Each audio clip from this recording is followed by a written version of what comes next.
الله العلي العظيم.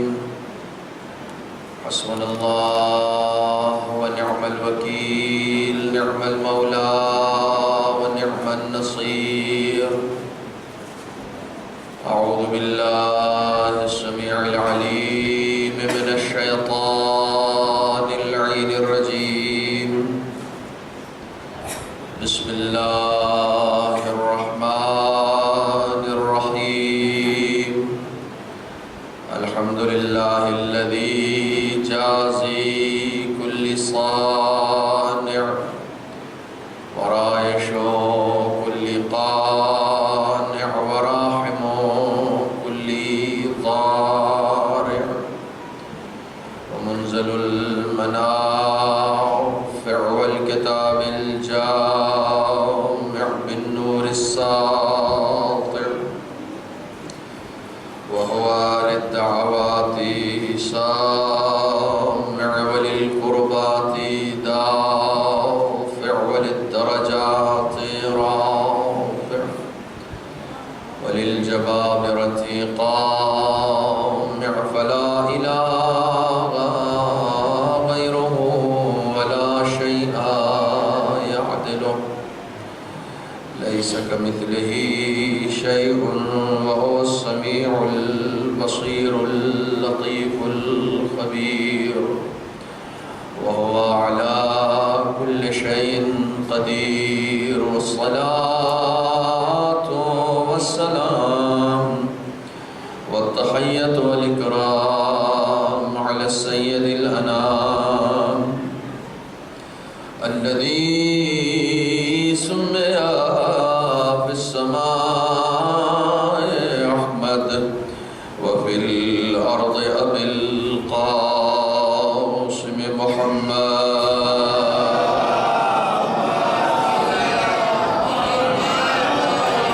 وعلى أهل بيته الطيبين الطاهرين المعصومين المظلومين الذين أذهب الله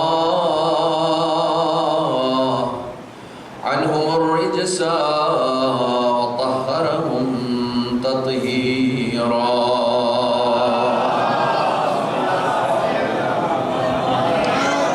ولعنة الدائمة الباقية على أعدائهم وغاصبي حقوقهم ومنكري فضائلهم أجمعين. أما بعد، وقد قال الله الحكيم في القرآن الكريم وهو أصدق الصادقين وقوله الحق. بسم الله الرحمن الرحيم. ولتكن منكم أمة يدعون إلى الخير ويأمرون بالمعروف وينهون عن المنكر وأولئك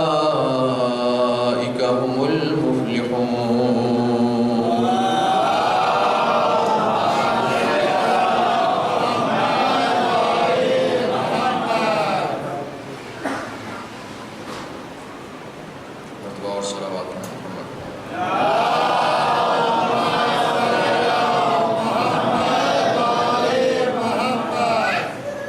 برادران عزیز، جس سلسلہ گفتگو کو آپ مسلسل سماعت فرما رہے ہیں، آج اس کی تیسری قسط کی سماعت ہے۔ سورہ مبارکہ آل عمران کی آیت نمبر 104 کو میں نے سرنامہ سخن قرار دیا ہے، اور یہ آیت اس گروہ اور اس قوم کے بارے میں گفتگو کر رہی ہے جو خیر کی طرف دعوت دیتی، اور اس کے بعد آیت کا مزاج بیان کر رہا ہے کہ خیر کی طرف دعوت دینے والا ممکن نہیں ہے کہ امر بالمعروف نہ کرے اور نہی عن المنکر نہ کرے۔ خیر کی طرف دعوت دینے والے وہی لوگ ہیں جو نیکیوں کا حکم دیتے ہیں اور برائیوں سے روکتے ہیں، اور یہی وہ خیر کی دعوت دینے والے لوگ ہیں جن کے لیے کہا گیا ہے کہ اولئک هم المفلحون، یہی وہ لوگ ہیں جو کامیاب لوگ ہیں۔ دنیا میں ہر انسان جو آتا ہے وہ کامیابی تلاش کرتا ہے، ہر انسان کامیاب ہونا چاہتا ہے، اس کی کوشش یہ ہوتی ہے کہ وہ ایک کامیاب زندگی گزارے، لیکن کامیابی کے اپنے اپنے پیمانے ہیں۔ ہر انسان اپنے ظرف کے اعتبار سے اپنی اپنی کامیابیوں کو تولتا ہے۔ جب تک انسان اپنا ٹارگٹ سیٹ نہیں کرتا ہے اس وقت تک کامیابی یا ناکامی کا کوئی تصور نہیں ہو سکتا۔ دنیا میں خود کو کامیاب لوگ وہ سمجھتے ہیں، وہ لوگ اپنے آپ کو کامیاب سمجھتے ہیں جنہوں نے زندگی میں ایک ٹارگٹ سیٹ کیا ہو کہ مجھے یہاں تک پہنچنا ہے، اگر میں یہاں تک پہنچ گیا تو میں کامیاب ہوں، یہاں تک نہیں پہنچا تو میں کامیاب نہیں ہوں۔ یہ ٹارگٹ کئی مرتبہ ہم اپنے اعتبار سے اور اپنے علم کے اعتبار سے سیٹ کرتے ہیں، لیکن دین ہم سے یہ چاہتا ہے کہ تمہارا ٹارگٹ قرآن طے کرے، تمہارا ٹارگٹ دین طے کرے، تمہارا ٹارگٹ اسلام طے کرے۔ وہ ٹارگٹ نہ ہو جسے تم خود طے کر رہے ہو، تمہارا ٹارگٹ خود دین کو طے کرنا ہے، اسلام کو طے کرنا ہے۔ تم کو ایک طے شدہ ٹارگٹ دے دیا گیا ہے، اس ٹارگٹ کے لیے تم کو سفر کرنا ہے۔ یہ سفر جو زندگی کا ہے، یہ سفر کہیں نہ کہیں جا کر ختم ہوتا ہے، یہ سفر کہیں نہ کہیں جا کے ختم ہوتا ہے، اور اسی جو اختتام ہے اس سفر کا، اسی کو ہم ٹارگٹ کہتے ہیں۔ مثلا میں یہ کہوں گا کہ میں کامیاب کیسے ہوں، میں اپنی کامیابی کا معیار اپنے ٹارگٹ پر طے کروں گا کہ میں نے زندگی میں ایک ٹارگٹ سیٹ کیا تھا کہ مجھے یہاں تک پہنچنا ہے۔ مثلا بہت سارے لوگ ہیں وہ اپنے بچے کے لیے مثال کے طور پر ایک IPS یا IAS افسر کا ایک ٹارگٹ سیٹ کرتے ہیں، یا کسی کے لیے MBBS ڈاکٹر کا ٹارگٹ سیٹ کرتے ہیں کہ میرا بچہ اگر یہاں تک پہنچ گیا تو گویا وہ کامیاب۔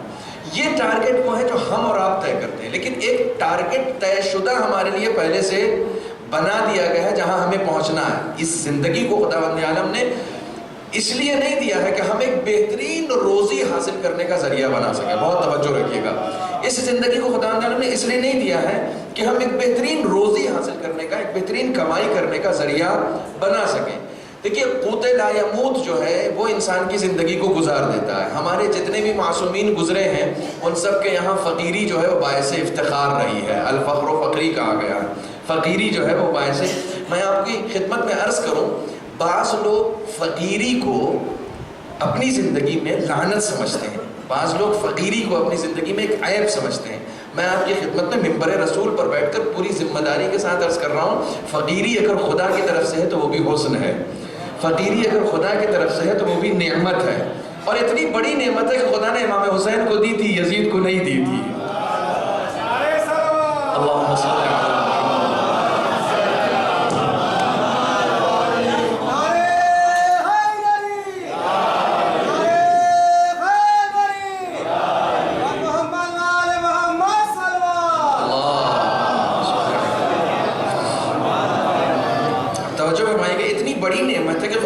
امام حسین کو تو دی ہے، یزید کو نہیں دی، موسیٰ کو تو دی ہے، فرعون کو نہیں دی ہے، ابراہیم کو تو دی ہے، نمرود کو نہیں دی ہے۔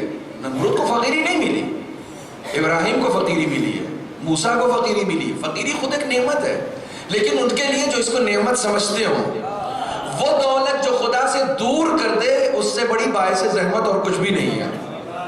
وہ فقیری جو خدا سے قریب کر دے اس سے بڑی کوئی نعمت نہیں ہے، اس سے بڑی کوئی نعمت نہیں۔ اس سے پہلے کے مجلسوں میں نے ایک مثال دی تھی کہ دیکھیں دو نبی ہیں، دونوں خدا کی طرف سے آئے ہیں۔ یہ مثال میں دے چکا ہوں آپ کی طرف، اس لیے کہہ رہا ہوں مجھے یاد رہتا ہے میں نے کیا کہاں پر دیا ہے۔ یہ مثال اس سے پہلے میں دے چکا ہوں، لیکن چونکہ بات آئی ہے لہٰذا میں عرض کر رہا ہوں کہ فقیری ہو یا امیری ہو سب خدا کی طرف سے، سب کچھ خدا کی طرف سے۔ بہت توجہ رکھیے گا، ایک عظیم مرحلہ فکر تک آپ کو لے کے جانا۔ جناب ایوب بھی خدا کے نبی ہیں، جناب سلیمان بھی خدا کے نبی ہیں۔ ایک کو خداوند عالم نے ہواؤں تک پہ حکومت عطا کر دی ہے، اور ایک کے درمیان ایسی فقیری رکھی ہے کہ ایک وقت کا کھاتے ہیں تو دوسرے وقت کا نہیں ملتا ہے۔ ایسی فقیری جناب ایوب کیا ایسی فقیری تھی، ایسا فقر تھا کہ ایک وقت کا کھاتے تھے تو جو باغ لگایا تھا، جو کھیت کھلیان لگایا تھا، اس میں آگ لگ گئی، گھر میں آگ لگ گئی، بیمار ہو گئے، اور ایسے ویسے بیمار نہیں ہوئے، ایسے بیمار ہو گئے کہ جسم میں کیڑے پڑ گئے تھے۔ جناب ایوب ایسے بیمار ہوئے تھے کہ جسم میں کیڑے پڑ گئے تھے، جسم سے بدبو آتی تھی، ان کے اپنے گھر والوں نے اٹھا کے باہر پھینک دیا تھا، ان کے اپنے گھر والوں نے، ان کے اپنے رشتہ داروں نے، محلے والوں نے۔ اب سوچیے آپ ذرا کسی کے ساتھ ایسا ہو جائے کہ اس کے گھر والا اسے اٹھا کر گھر سے باہر پھینک دے، محلے سے باہر پھینک دے کہ تمہاری بیماری ہمیں لگ جائے گی، تو اس کا کیا عالم ہوگا؟ وہ خدا سے شکوہ کرے گا کہ نہیں کرے گا کہ معبود یہ کون سی نبوت ہے، یہ کون سی نبوت تو نے دے دی مجھے؟ پوری زندگی فقر میں مبتلا رہے، پوری زندگی بیماری میں مبتلا رہے، ہر طرح کا دنیاوی عذاب جو ہے وہ جناب ایوب کے لیے۔ لیکن جناب ایوب کی بیماری مشہور نہیں ہوئی، بہت توجہ رکھیے گا، جناب ایوب کا فقر مشہور نہیں ہوا، جناب کہ جو کا صبر مشہور ہو گیا. جناب سلیمان کی دولت مشہور نہیں ہوئی، جناب سلیمان کا شکر مشہور ہو گیا. آپ جا کے خدا سے پوچھیں کہ معبود یہ کیا، یہ کوئی پارٹی بازی ہے کیا؟ ایک کو تو نے اتنی بڑی حکومت دے دی، ایک کے درمیان ایسا فقر دے دی، یہ کیا مطلب ہے؟ خداوند عالم جواب دے گا امیری اور فقیری نہیں دیکھو، دیکھو ان دونوں میں میری بندگی کتنی پائی جاتی ہے. اصل چیز بندگی ہے، ہماری بندگی پائی جاتی ہے یا نہیں پائی جاتی. فقیری یا امیری سے کچھ نہیں ہوتا، اصل چیز بندگی ہے. وہ فقیری جو خدا سے دور کر دے، وہ فقیری جو خدا سے دور کر دے وہ انسان کے لیے عذاب ہے. وہ فقیری جو خدا سے دور کر دے، وہ دولت جو خدا سے دور کر دے وہ بھی عذاب ہے، وہ بھی عذاب ہے.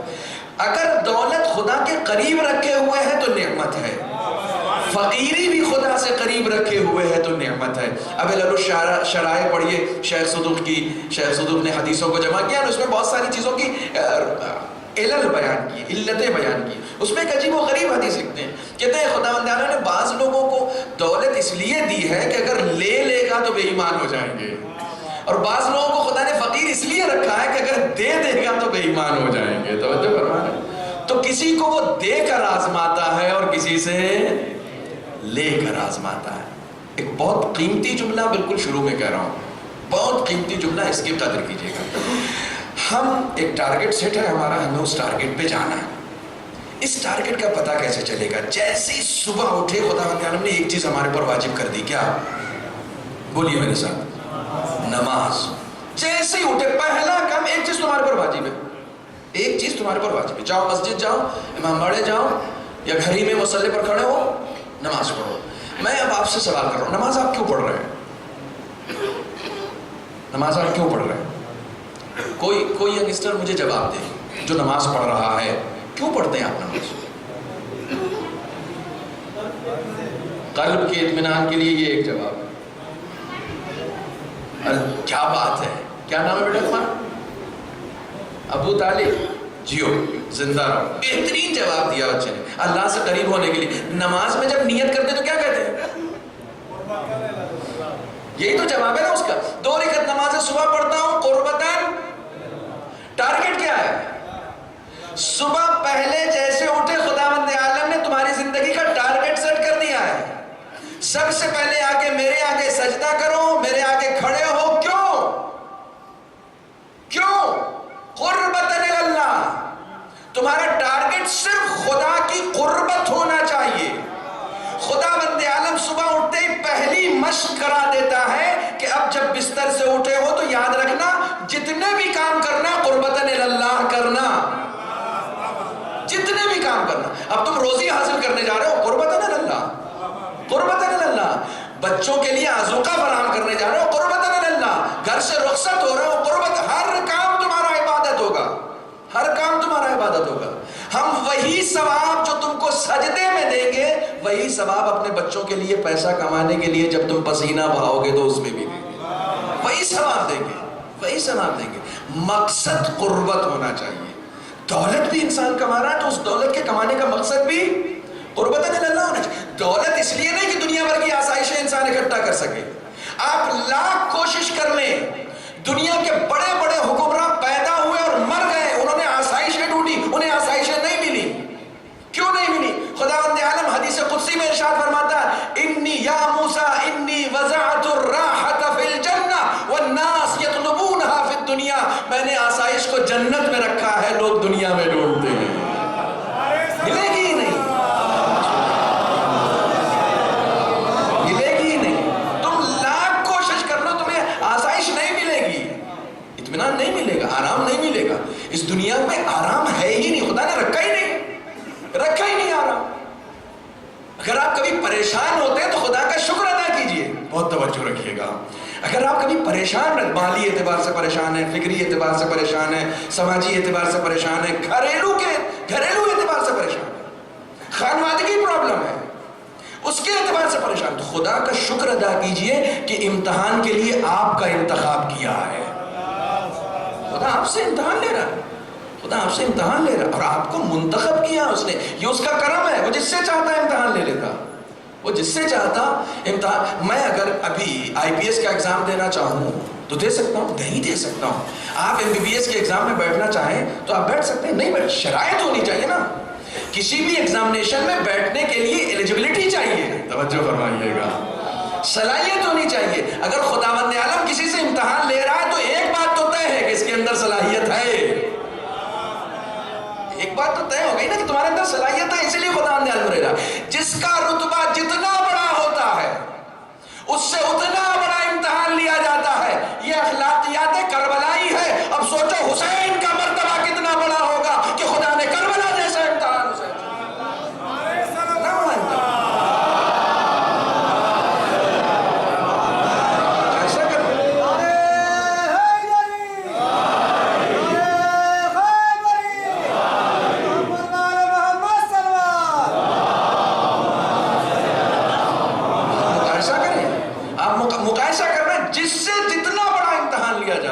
مرتبہ اتنا بڑا ہے. ابراہیم کو ایک بیٹے کو قتل کرنے کے لیے کہا گیا تھا, امام بنا دیا گیا, لیکن جس کو امام پیدا کیا گیا ہے وہ 18 بیٹوں کے لاشیں اٹھا رہا ہے. امتحان ہے, امتحان ہے, یہ امتحان ہے. کبھی امتحان جو ہے وہ اس لیے ہوتا ہے کہ جو ایمان دیا ہے اس پر ثابت قدم ہو یا نہیں ہو, اور کبھی امتحان اس لیے ہوتا ہے کہ جہاں پر ہو اس سے بلند و بالا مقام تمہیں عطا کیا جائے. درجات کو بلند کرنے کے لیے, درجات کو بلند کرنے کے لیے آپ کسی بھی ہر امام کے روزے پر دعا قبول ہوتی ہے. ہر امام کے روزے پر دعا قبول. کربلا کے لیے خاصیت ہے, وہ جو گنبد ہے وہ گنبد, حدیث ہے اس گنبد کے نیچے ایک بھی دعا رد نہیں ہوتی ہے. آپ کہیں گے میں تو کربلا کی زیارت کر کے آیا ہوں, وہاں میں نے دعا کی ہے لیکن قبول نہیں ہوئی. ہوا ایسا؟ جو لوگ کربلا گئے ہیں کہیں ہاں صاحب ہم نے تو دعا کی تھی, دعا قبول. دیکھیں دعا وہاں قبول ہوتی ہے. یہ معصوم نے کہہ دیا کہ ہوگی تو ہوگی ہر حال میں. آپ کے اعتبار سے نہیں ہوگی لیکن خدا کے اعتبار سے ہوگی. ورنہ اب ایک جملہ کہہ دوں, تھوڑا سا برداشت کر جائیے گا. حضرت علی کی دعا ریجیکٹ ہو سکتی ہے. کسی کا عقیدہ ہے کہ حضرت علی کی دعا قبول نہیں ہو, لیکن نہیں ہوئی, نہیں ہوئی.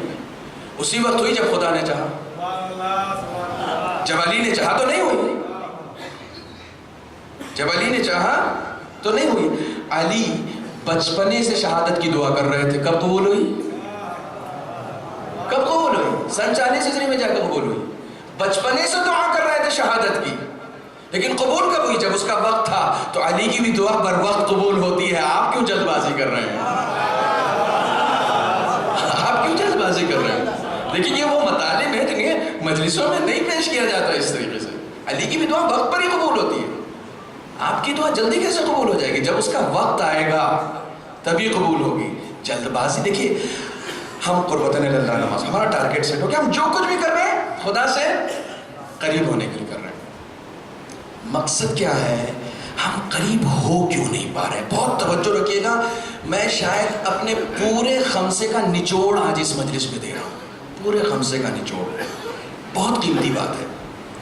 ہماری کوشش کیا ہوتی ہے کہ ہم خدا سے قریب ہوں. یہی کوشش ہوتی ہے نا ہر عمل. میں ممبر پہ بیٹھا ہوں, میرے ممبر پہ بیٹھنے کا مقصد کیا ہے؟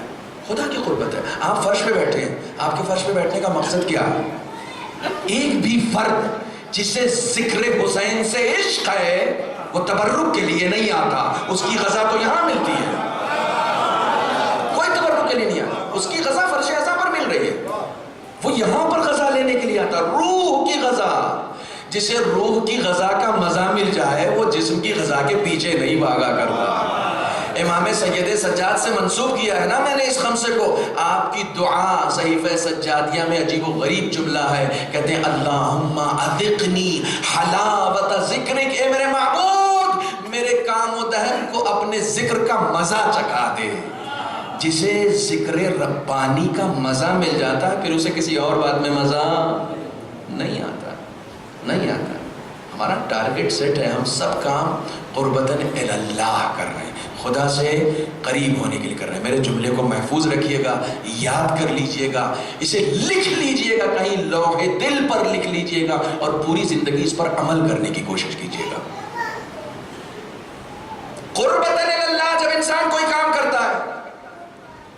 سب سے پہلا کام کیا کرتا ہے کہ جو بھی کرے وہ ایسا کام کرے جس سے اس کا خدا کیا ہو جائے؟ بولیے، راضی ہو جائے، راضی ہو جائے۔ وہ کام کرتا ہے جس سے اس کا خدا راضی ہو جائے، پھر بھی اسے محسوس ہوتا ہے کہ وہ خدا کے قریب نہیں پہنچا۔ بہت توجہ رکھیے گا، صبح کھڑے ہوئے تھے معبود 2 رکعت نماز پڑھ رہا ہوں تجھ سے قریب ہونے کے لیے، ظہر میں پھر جب کھڑے ہوئے تو جہاں تھے وہیں تھے، کتنا قریب ہوئے، کتنی قربت ہوئی۔ عصر میں پھر ہوئے تو وہی ہے، جہاں جہاں تھے وہی ہے، کچھ قربت محسوس نہیں ہوئی نا۔ اگر قربت محسوس ہوتی تو صبح کی 2 رکعت میں اور عصر ظہر کی 4 رکعت میں تھوڑا سا فرق ہوتا، تھوڑا سا فرق ہوتا ہے۔ یہ فرق جہاں محسوس ہو جائے سمجھ لو وہاں قربت مل رہی ہے، یہ قربت مل رہی ہے، یہ قربت مل رہی ہے۔ انسان جب اپنے معشوق سے گفتگو کرتا ہے نا تو رونے لگتا ہے، گریہ کرنے لگتا ہے، پھر وہ مگن ہو جاتا ہے، وہ محو ہو جاتا ہے، پھر کسی چیز کا اس کو احساس نہیں ہوتا، پیروں سے تیر بھی نکل جائے تب بھی پتہ نہیں چلتا ہے، مگن ہو گیا، مگن ہو گیا۔ رسول خدا کہہ رہے رک جاؤ، علی کو نماز پڑھ کے نماز کے لیے کھڑے ہونے دو، ابھی تیر نکال لینا، پتہ نہیں چلے گا۔ اتنی تکلیف ہو رہی تھی کہ تیر نکل نہیں رہا تھا، نماز کے لیے کھڑے ہوئے نکل گیا، پتہ نہیں چلا علی کو۔ کیوں؟ علی محو ہو گیا اپنے عاشق سے گفتگو کرنے، اپنے معشوق۔ یہ قربت محسوس ہونی چاہیے، یہ قربت محسوس ہونی چاہیے۔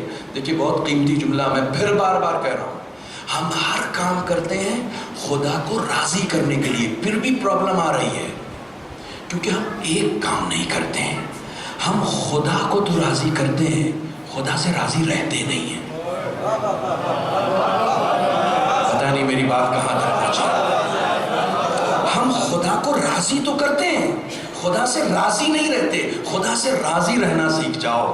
جب انسان خدا سے راضی رہ، جو کچھ اس نے تمہارے لیے مقدر کر دیا ہے اس پہ راضی ہو جاؤ۔ معبود تو نے ڈیسائیڈ کیا ہے میرے لیے، یہ پریشانی، یہ میری بیوی مجھ سے لڑ رہی ہے، یہ تو نے ڈیسائیڈ کیا ہے، یہ میرا بچہ ناکارہ نکل گیا، یہ تو نے ڈیسائیڈ کیا ہے، یہ فقیری میرے پاس آ گئی، یہ تو نے ڈیسائیڈ کیا ہے، میں نے پلاٹ لیا تھا آج تک واپس نہیں ملا، معبود تو نے ڈیسائیڈ کیا، میں راضی ہوں، میں راضی ہوں، مجھے کوئی شکوہ نہیں۔ اپنی کوشش کرو، جو کچھ حالات خراب ہوئے انہیں سدھارنے کے لیے کوشش کرو، یہ تمہاری اپنی ذمہ داری ہے۔ نہیں سدھر رہے اس کے حوالے کر دو، معبود میں چاہتا تو اس سے انتقام لے لیتا لیکن اب تیرے حوالے کر رہا ہوں کیونکہ میں انتقام اپنی طاقت کے اعتبار سے لوں گا، تو اپنی طاقت کے اعتبار سے انتقام لے گا۔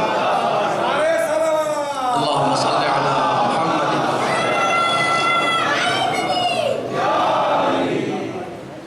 تو اپنی طاقت کے اعتبار سے انتقام لے گا، میں اپنی طاقت کے اعتبار سے انتقام لوں گا۔ اس کے خدا کو راضی کرنے سے زیادہ خدا سے راضی رہنا سیکھ جاؤ، خدا سے راضی رہنا۔ یہ جملہ میں اکثر سناتا ہوں، امام حسین کا کربلائی اخلاقیات ہے نا، امام حسین کا اکثر یہ جملہ سناتا ہوں کہ اپنے 18 بنی ہاشم کا جنازہ اٹھانے والا حسین اپنے قتل سے پہلے خدا سے کہتا رضن بقضائہ، معبود میں راضی ہوں، میں راضی ہوں، مجھے شکوہ نہیں ہے تجھ سے کہ تو نے حسین کے لیے اتنی مصیبتیں چن لی، نہیں معبود میں راضی ہوں۔ خدا سے راضی رہنا سیکھ جاؤ، ساری پرابلم سالو ہو جائے گی، ساری پرابلم سالو ہو جائے گی۔ ہمارے پاس ساری مشکل یہ ہے کہ ہم خدا سے راضی نہیں ہیں۔ خدا کو راضی وہی کر سکتا ہے جو خدا سے راضی ہو جائے، خدا کی تقسیم پر راضی ہو جائے۔ مجھے یاد ہے مسکین بھائی سب سے پہلا خمسہ جو میں نے پڑھا تھا، سب سے پہلا خمسہ، ان کے پاس تو ریکارڈ رہتا ہے نا، عمرانیہ کے پاس، ان کے پاس سارا ریکارڈ رہتا ہے۔ سب سے پہلے خمسے میں نے ایک روایت پڑھی تھی، 1 منٹ بھی نہیں لگے گا میں اس کو سنا رہا ہوں، کہ چھٹے امام کے پاس جب ایک شخص آیا اور آنے کے بعد ایک صحابی کو بیٹی کی مبارکباد دی، یاد آیا آپ کو کہ بیٹی ہوئی ہے تو اس نے منہ بنا لیا، اس نے منہ بنا لیا اور کہا کہ جیسے امام نے دیکھا کہ اس نے منہ بنا لیا تو امام نے کہا یہ کیا تھا؟ کہا مولا 4 پہلے سے ہیں یا 5 پہلے، جو بھی ہو، پہلے سے اتنی لڑکیاں تھیں۔ مولا نے کہا یہ خدا نے ڈیسائیڈ کیا ہے، یہ تم نے تھوڑی طے کیا ہے۔ اچھا اگر خدا تمہارے امور تمہارے حوالے کر دے کہ تمہاری زندگی میں جو کچھ بھی ہونا ہے تم خود طے کرو، خدا نہیں کرے گا؟ کہا نہیں، میں اس بات کے لیے تیار نہیں ہوں کہ میں طے کروں، خدا ہی طے کرے گا، خدا ہی نے کیا ہے، خدا ہی نے کیا ہے، اس پر راضی رہو، جو اس کی تقسیم ہے اس پر راضی رہو، اس پر راضی رہو. یہ بہت سخت کام ہوتا ہے، بہت سخت کام ہوتا ہے ہمارے لیے، شاید سب سے زیادہ سخت. اسی لیے ہم شکوہ کرتے ہیں. جناب ایوب نے کبھی شکوہ نہیں کیا، کبھی شکوہ نہیں. اس لیے صبر ایوبی مشہور ہوا ہے. صبر ایوبی اس لیے مشہور ہوا ہے کہ انہوں نے شکوہ نہیں کیا خدا عالم سے کہ ہاں میرے ساتھ ایسا ہو گیا. کبھی نہیں. شکر ہر حال میں. شیطان کوشش کرتا رہا کہ ایک بار ان کی زبان پہ آ جائے کہ معبود میں ہی ملا تھا. یہ اتنا سا جملہ میں ہی ملا تھا، اتنا سا جملہ جناب ایوب کے زبان پہ لانے کے لیے شیطان نے ایڑی چوٹی کا زور لگا دیا تھا. نبیوں پہ تو بس چلتا نہیں ہے تو بیویوں کو پکڑتا ہے. ہاں کتنے خوش ہو جاتے ہیں آپ لوگ. مردوں پہ بس چلتا ہے، صرف نبیوں پہ نہیں چلتا ہے. جب بیوی کو پکڑا کہ ان کے ذریعے نہیں کوئی اثر نہیں ہوا، کوئی اثر. جناب ایوب پہ اثر کیسے ہوگا؟ ان کے باپ پہ ایک بار اثر ہو گیا تھا بیوی کا، تو جنت سے نکال دیے گئے تھے. ایک بار اثر ہو گیا تھا. شیطان نے جناب آدم کو نہیں بہکایا تھا، بیوی کو بہکایا تھا. اب بیوی نے اتنا ضد کیا، اتنی ضد کی، کائنات کی پہلی بیوی نے ہی ضد کی تھی آج، اسی لیے یہ ضد برقرار ہے. اگر وہ ضد نہ کرتی تو آج یہ سارے مرد ضد میں پھنسے نہ ہوتے. توجہ فرمانا. ایک صلوات پڑھیں محمد والے.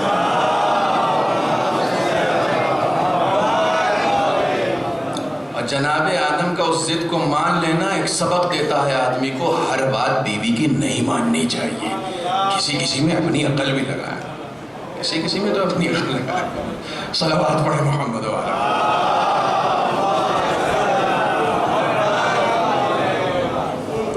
صلوات آپ درس دینی پڑھ رہے ہیں.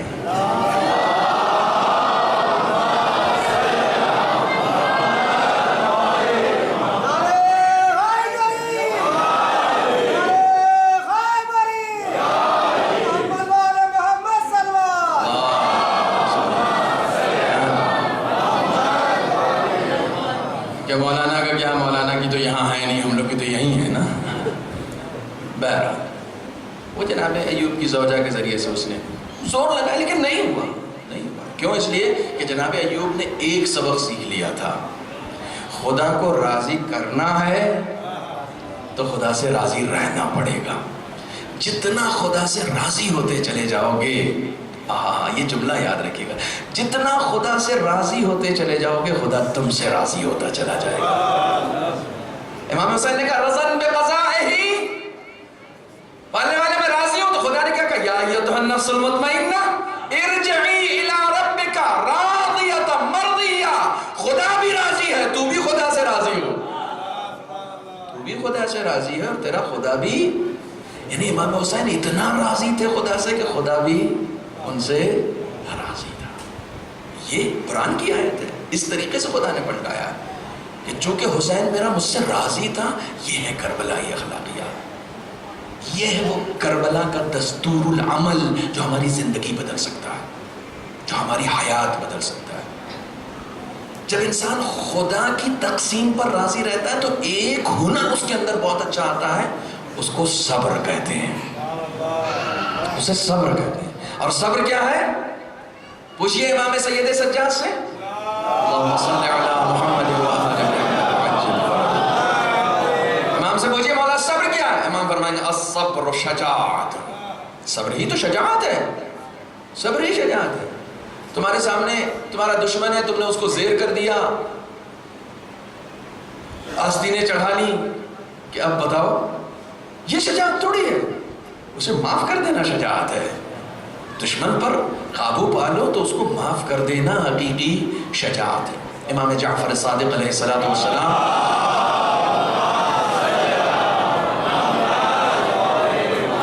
سے روایت ہے قد سئل عن مکارم الاخلاق. امام سے پوچھا گیا مکارم اخلاق کے بارے میں. امام نے چار چیزیں بتائی. العفو عمن ظلمک. میں 4-5 سال سے کہہ رہا ہوں نوجوانوں سے کہ کاپی قلم لے کر آیا کرو. یہ سب حدیثیں اگر پڑھنے کی توفیق نہیں ہوتی تو کم سے کم ان مجلسوں میں سننے کی توفیق تو ہوتی ہے. یہ سن کے تعریف کرنے کے لیے نہیں ہے، زندگی میں اتارنے کے لیے ہے. زندگی میں بااخلاق ہوں یا نہیں ہوں کیسے پتا چلے گا؟ کیسے پتا چلے گا میرا اخلاق کس درجے کا ہے؟ تو مجھے امام سے پوچھنا پڑے گا نا کہ مولا میرا اخلاق کہاں پر ہے؟ امام کہیں گے دیکھو یہ اخلاق کے پیرامیٹرز ہیں، دیکھو تم اس میں کتنے کھرے اتر رہو، جتنا کھرے اترتے جاؤ گے اتنا تمہارا اخلاق بلند ہوتا چلا جائے گا۔ مجھے اپنے اخلاق کو جانچنا ہے، پرکھنا ہے، تو مجھے کیسے پتا چلے گا؟ امام سے پوچھا قد سئل عن مکارم الاخلاق، چھٹے امام سے مکارم اخلاق کے بارے میں پوچھا گیا تو امام نے کہا 4 چیزیں۔ العفو عمن ظلمک، جس نے تمہیں محروم رکھا، جس نے تم پر ظلم کیا، جس نے تم پر زیادتی کی، اسے معاف کرو۔ اگر معاف کرتے ہو تو تمہارے اندر اخلاق ہے، معاف نہیں کرتے ہو تو تمہارے اندر اخلاق نہیں ہے۔ اخلاق، میں نے اس سے پہلے حدیث پیش کی تھی کہ اگر کوئی با اخلاق ہو، نوجوانوں خاص طور پہ آپ کے لیے 2 چیزیں، ایک بی بی زہرا سلام اللہ علیہا،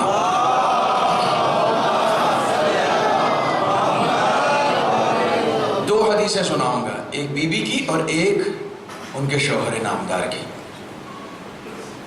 بی بی نے کہا کہ جس نے اپنا اخلاق اچھا کر لیا اس کی عمر میں اضافہ ہونا طے ہے۔ سب سے پہلی چیز جو حسن خلق سے خدا دیتا ہے وہ عمر ہے، اور اس کے بہت سارے شواہد ہیں تاریخ میں۔ میرے پاس 2-3 واقعات ہیں لیکن میں نہیں پڑھوں گا چونکہ مجھے آگے بڑھنا ہے، سفر کو آگے بڑھنا، بہت سارے واقعات۔ سب سے پہلے یہ بی بی کا فرمان ہے کہ جس نے اپنا اخلاق اچھا کیا اس کی عمر میں اضافہ ہو جاتا ہے، اور مولا کائنات نے فرمایا کہ اخلاق میں رزق پوشیدہ ہے، جتنا اپنا اخلاق اچھا کرتے جاؤ گے خدا تمہارے رزق میں اضافہ کرتا چلا جائے گا، خدا تمہارے رزق میں اضافہ کرتا چلا جائے گا۔ آپ آئیے گا تو میں آپ کو حدیث لکھوا دوں گا، میں حدیث بھی نہیں پڑھ رہا ہوں، صرف ترجمہ کر کے آگے بڑھ رہا ہوں۔ 2 چیزیں تو حسن اخلاق سے فوراً ملتی ہیں، فوراً، ایک عمر اور ایک رزق، فوراً ملتی ہے حسن اخلاق۔ اور امام فرماتے ہیں حسن اخلاق ہے کیا؟ کہا العفو عمن ظلمک، تیوریاں چڑھانا، کسی نے گالی دے دی، اس گالی کا جواب آپ گالی سے بھی دے سکتے ہیں لیکن اسی گالی کا جواب آپ خوشروئی سے بھی دے سکتے ہیں۔ جیسے ہی آپ خوشروئی سے دیں گے فوراً اسے ایک جواب مل جائے گا کہ یہ تبسم والا ہے، میں گالی والا ہوں۔ ایک جواب تو فوراً مل گیا اس کو، ایک جواب تو اسے فوراً مل گیا کہ گالی دینا میرا ہنر ہے اور گالی کو ہنس کے برداشت کر لینا، اس پر صبر کر لینا اس کا ہنر ہے۔ شجاع کون ہوا؟ جس نے صبر کیا۔ جس نے گالی دی اسے بہادر نہیں کہا جاتا، جس نے اس گالی پر صبر کیا۔ چاہتا تو یہ بھی گالی دے سکتا تھا۔ مولا کائنات کا فرمان ہے کہ بد زبانوں کے مقابلے میں سب سے اچھا طریقہ بردباری ہے، سب سے اچھا۔ کوئی آپ سے بد زبانی کر رہا، آپ بردباری سے اس سے پیش آئیں، آپ اس سے خاموشی کے ساتھ پیش آئیں، اس سے اچھا کوئی طریقہ ہی نہیں۔ یہ ہمارے ائمہ کا اصول رہا ہے۔ امام حسین کو آ کر دینے والے نے گالی دی، امام حسن کو آ کر گالی دی، سب کے ساتھ اچھا برتاؤ کیا، اسے کھانا کھلایا، گھر پہ روکا، یہ سب واقعات آپ سنتے رہتے ہیں، سنتے رہتے ہیں۔ یہ بردباری اگر ہمارے اندر پائی جاتی ہے تو ہم بااخلاق ہیں، اور اگر نہیں پائی جاتی، تمیم ابن قحطبہ کربلا کا کیریکٹر ہے۔ ابھی جنگ چھڑی نہیں تھی، شروع نہیں ہوئی تھی، کیونکہ میں نے کہا نا کہ یہ کربلائی اخلاقیات ہے جو میں آپ کو سنا رہا ہوں۔ جنگ ابھی شروع نہیں ہوئی تھی کہ اس کے ذہن میں ایک چیز آئی کہ یار حسینی کو تو مارنا ہے، حسینی کو تو مارنا ہے۔ اس نے دیکھا کہ خیمے کے تھوڑا سا دور کھڑے ہوئے ہیں امام حسین، کہا یہ جب پیچھے سے جاتا ہوں اور جا کے ایک حملہ کرتا ہوں، اور حملہ کر کے ابھی حسین کا کام تمام کر دیں گے، پھر وہ جتنی بھی جو کچھ بھی ملنا ہے انعام وہ تو مجھے مل جائے۔ پیچھے سے آتا ہے، اب حسین کو کوئی دھوکے سے قتل کر دے، اتنا آسان تھوڑی ہے، علی کا بیٹا ہے۔ امام حسین کھڑے ہیں، ادھر دیکھ لو، پیچھے سے آیا، حملہ کرنا چاہتا تھا کہ تاریخ نے لکھا ہے صاحب ذوالفقار کے بیٹے نے ادھر دیکھا بھی نہیں، ذوالفقار نکال کے پیچھے ایسا وار کیا کہ وہیں اس کی ٹانگ کٹ گئی، دیکھا نہیں اسے۔ جیسے وہ حملہ کرنا چاہتا تھا امام نے بغیر اس کی طرف دیکھے ہوئے حملہ کیا کہ اس کی ٹانگ کٹ گئی، گر گیا۔ ٹانگ جیسے کٹی، گرا تو اب امام مڑے، وہ مڑ کے اس کے سینے پہ امام نے تلوار رکھ دی، سینے پہ اس کے تلوار رکھ دی، فوراً کہا الامان یا ابا عبداللہ، فوراً تلوار نے عباس اسے چھوڑ کر آؤ، مولا آپ کو قتل کرنے کے لیے آیا تھا، کہا امان مانگ لی، حسین سے دشمن بھی امان مانگتا ہے تو حسین امان دینے میں دریغ نہیں کرتا. یہ کربلائی اخلاقیات. دشمن بھی امان مانگتا ہے تو شرم آتی. حسین سے مانگنے والا حسین سے طلب کرے اور حسین اسے نہ دے، یہ ممکن نہیں ہے، یہ ممکن نہیں ہے. اللہ اکبر. یہ اسی علی کا بیٹا ہے جس نے تلوار دے دی تھی، اسی علی کا بیٹا. کوئی مانگے کچھ اور نہ دے، موقعیت سے کچھ نہیں، ابھی کیسے دے سکتے ہیں، ابھی تو میرے پاس بھی نہیں ہے. یہ بہانے ہوتے ہیں. اب یہ آئے گا حدیث میں آگے. سب سے پہلی چیز کیا ہے؟ جس نے تم پر ظلم کیا ہے، ظلم، اسے معاف کرو، اسے معاف کرو. یہ ہنر خدا کی قسم صرف فرش عزائے حسینی پہ سکھایا جاتا ہے، کہیں آپ کو نہیں سکھایا جائے گا، کہیں نہیں ملے گا، کہیں نہیں ملے گا، اور کہیں نہیں ملے گا، صرف اسی فرش عزا پر. پہلی چیز، پتہ نہیں میں چاروں چیزیں آج سنا پاؤں گا یا نہیں سنا پاؤں گا، لیکن جلدی جلدی سنیے. جس نے تم پر ظلم کیا. رسول خدا ایک شخص تھا سمامہ. سمامہ ایک قبیلہ ہے یمامہ، اس یمامہ قبیلے کا یہ سردار تھا. یہودی تھا یا مشرک تھا، کافر تھا، اس قبیلے کا سردار. رسول کو بہت برا بھلا کہتا تھا، بہت برا بھلا کہتا تھا ہمیشہ. اس حد تک کہ کہتا تھا کہ جس دن اس کے اوپر قابو پا جاؤں گا اس دن قتل کر دوں، اس دن قتل کر دوں، جس دن قابو پا جاؤں. تو بہرحال کوئی ایسا موقع اس کو زندگی میں ملا نہیں، زندگی میں اسے کوئی ایسا موقع نہیں ملا. ایک مرتبہ یہ ہوا کہ کسی جنگ میں مسلمانوں کی اس کو اسیر کر لیا گیا، اریسٹ کر لیا گیا. اریسٹ کر کے اس کے ہاتھ پیر باندھ کے مسجد کے سامنے پیڑ پہ باندھ دیا. قبیلے کا سردار ہے، قبیلے کا سردار ہے، بڑی شخصیت ہے. جو بڑے آدمی کو پکڑتے ہیں نا، یہ ہر زمانے میں ہے، بڑے آدمی کو پکڑتے ہیں تو اسے میڈیا بہت ہائی لائٹ کرتا ہے. ابھی آپ کے دور میں بھی دیکھا ہوگا کچھ بڑے بڑے لوگ جو پکڑے گئے تھے کتنا ہائی لائٹ ہوئے تھے، پھانسی بھی دکھائی ان کی، گٹر سے نکالنا بھی دکھایا ان کا، سب دکھایا تھا نا. تو بڑے لوگوں کو جب پکڑتے ہیں تو ایسے ہی ہوتا ہے. اسے پکڑا، پکڑ کے پیڑ کے نیچے باندھ دیا، ہاتھ پیر بندھے میں. رسول خدا نماز کے لیے جا رہے تھے، نماز کے لیے جا رہے تھے تو اس کے پاس رکے، کہنے لگے دیکھو خدا ہی ہے جو کسی انسان کو کسی انسان پر مسلط کرتا ہے. تم نے پوری زندگی کوشش کی مجھ پر مسلط ہونے کی، خدا نہیں چاہتا تھا، لیکن آج اس نے تمہیں مجھ پر مسلط کر دیا. تمہارے ساتھ کیا کرنا ہے یہ نماز کے بعد آ کے ڈیسائیڈ کرنا. چلے گئے نماز میں. نماز کے بعد واپس آئے.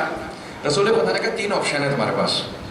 سنیے، یہ وہ حدیثیں خدا کا شکر ہے کہ آپ کا مزاج بن گیا کہ اب آپ خیبر خندق کی دنیا سے تھوڑا سا باہر آئے ہیں تو میں آپ کو سنا رہا ہوں. یہ ہماری تاریخ ہے، یہ ہماری حقیقت ہے، یہ ہماری حقیقت ہے. ایک زمانے میں اسے جسے کہا جاتا ہے کہ ذاکر مانتے ہی نہیں تھے جسے نکتے بازی نہ آتی ہو، اسے ذاکر ہی نہیں مانا جاتا تھا. اس زمانے میں ہم لوگ ذاکر ہی نہیں تھے. آج تو کم سے کم بولنے کا تھوڑا سا موقع مل جاتا ہے. تو رسول نے کہا میں نماز پڑھ کے آتا ہوں پھر بتاتا ہوں. نماز پڑھ کے آئے، کہنے کہ 3 آپشن ہیں. پہلا آپشن قتل، چونکہ دشمن اسلام ہے، تم ہمارے پاس آ گئے، تمہیں ہم قتل کر سکتے ہیں. کہا آپ صاحب اختیار ہیں، کر سکتے ہیں. میں کیا کر سکتا ہوں، میں تو اب اریسٹ ہو گیا. کہا نہیں، ایک دوسرا آپشن ہے فدیہ. میں تمہیں تمہارے قبیلے کو کے حوالے کر دوں، چونکہ سردار ہے بڑا اماؤنٹ مل سکتا ہے. وہ لوگ اپنے سردار کو لینے کے لیے بڑے سے بڑا اماؤنٹ لے لیں گے. کہا یا تو میں تمہارے قبیلے کے حوالے تمہیں کر دوں اور ایک فدیہ لے لوں تم سے، تاکہ یہ جو سپاہیان اسلام ہیں ان کی کچھ مدد ہو جائے. تو ابھی تیسرا آپشن رسول بولے بھی نہیں تھے کہ مجمع میں سے ایک نے کہا یا رسول اللہ تیسرا رہنے دیں، یہی والا کر لیتے ہیں، یہی والا کر لیتے ہیں. کچھ مال تو آ جائے گا نا. جب مال جہاں بھی آتا ہے نا وہاں ہر ایک کے چہرے کی بانچیں جو ہے وہ کھل جاتی ہیں. مال کی بات جہاں، یا رسول اللہ یہی ٹھیک ہے. رسول خدا نے دیکھا اسے، رسول نے کہا کہ یہ 3 آپشن جو میں نے اسے دیے ہیں یہ ڈیسائیڈ کرے گا. ابھی پہلے میں اسے دے تو دوں، لیکن یہ میں ڈیسائیڈ کروں گا کہ یہ کون سا. پہلے اسے دے دوں آپشن. پہلا قتل، دوسرا فدیہ. رسول خدا اس نے کہا کہ ہاں یہ بھی ٹھیک ہے. فوراً اس پہ راضی ہو گیا. اس کو معلوم تھا کہ اماؤنٹ تو میں خود دے دوں گا، میرے پاس بہت ہے، پیسے کی کیا کمی ہے. رسول خدا نے کہا ایک اور ہے. کہ تمہیں معاف کر دوں اور آزاد کر دوں. کہا آپ کریم ہیں. فوراً اس نے کہا آپ کریم ہیں. رسول خدا نے کہا اس نے مجھے کریم کہا ہے، کھولو آزاد کرو. میں نے معاف کیا کیونکہ قبیلے کا سردار ہے نا. رسول کی ایک صفت یہ تھی کہ سرداروں کی عزت کرتے تھے. جو اپنے علاقوں میں صاحب عزت ہوتا تھا، وہ اگر رسول کے پاس آتا تھا تو رسول اس کو وہی عزت دیا کرتے تھے جو عزت اس کی اپنے قبیلے میں ہوا کرتی تھی. رسول اس کی وہی عزت دی. یہ رسول کے صفات میں سے، ان کی اخلاقیات میں سے. المیزان کی 6 جلد جب آپ پڑھیں گے تو اس میں رسول کے اخلاق حسنہ جو تھے، کیا کیا رسول کرتے تھے. انشاءاللہ میں نے کہا تھا کہ موقع ملے گا تو میں عرض کروں گا. علامہ طباطبائی نے لکھا ہے رسول کی صفات. رسول نے کہا میں نے تمہیں معاف کیا، تم آزاد ہو جاؤ. بڑا حیران ہوا کہ جس آدمی کو میں قتل کرنا چاہتا تھا، اتنی دشمنی تھی، میں اس کو گالیاں دیتا تھا، یہ آدمی کتنا کریم ہے. تو جیسے ہی آزاد ہوا ویسے ہی نکل گیا. لوگ سمجھے چلا گیا. گھر گیا، نہا دھو کے آیا، کہہ رہا یا رسول اللہ. اب تک یا محمد کہتا تھا، کہتا یا رسول اللہ مجھے کلمہ پڑھوا دیجئے.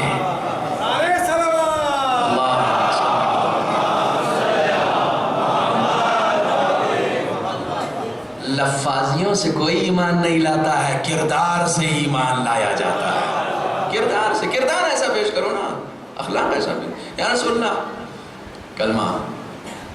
ایسی جگہ مجھے گھٹن محسوس ہوتی ہے جہاں لوگوں کے اندر اتنی ظرفیت بھی نہ ہو کہ اپنے دشمن کو معاف کر سکیں.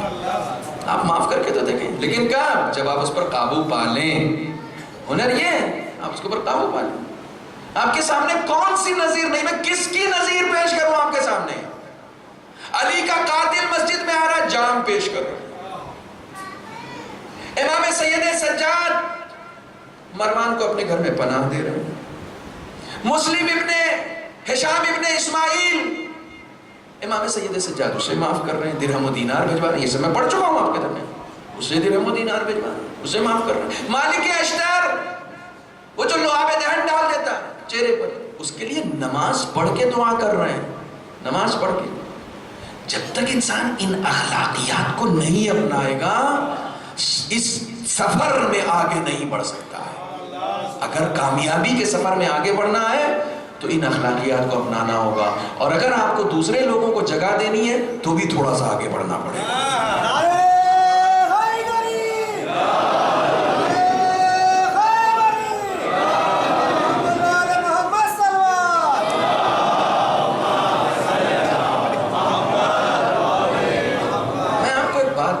خدا عالم کا ایک اصول ہے گیو اینڈ ٹیک کا. یہ دنیاوی اصول نہیں ہے، یہ خدا کا اصول ہے. یہ خدا کا اصول ہے. کسی کے اوپر آپ قابو پا گئے، کسی کے اوپر آپ قبضہ پا گئے، کسی کے اوپر آپ حاوی ہو گئے، آپ نے اسے معاف کر دیا. توجہ فرمائیے گا، آپ نے اسے معاف کر دیا.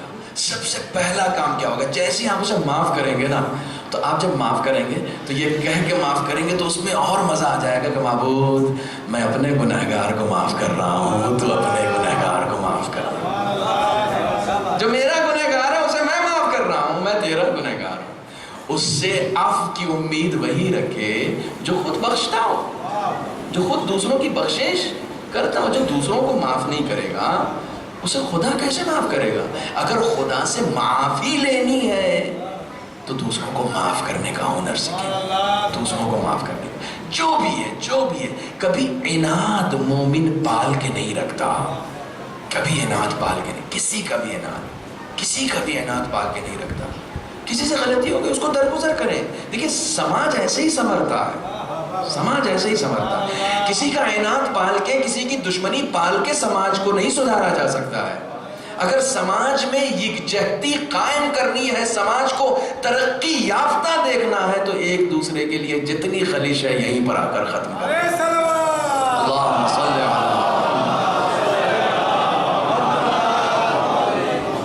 جتنی بھی خلیش سب یہیں پر ختم کریں.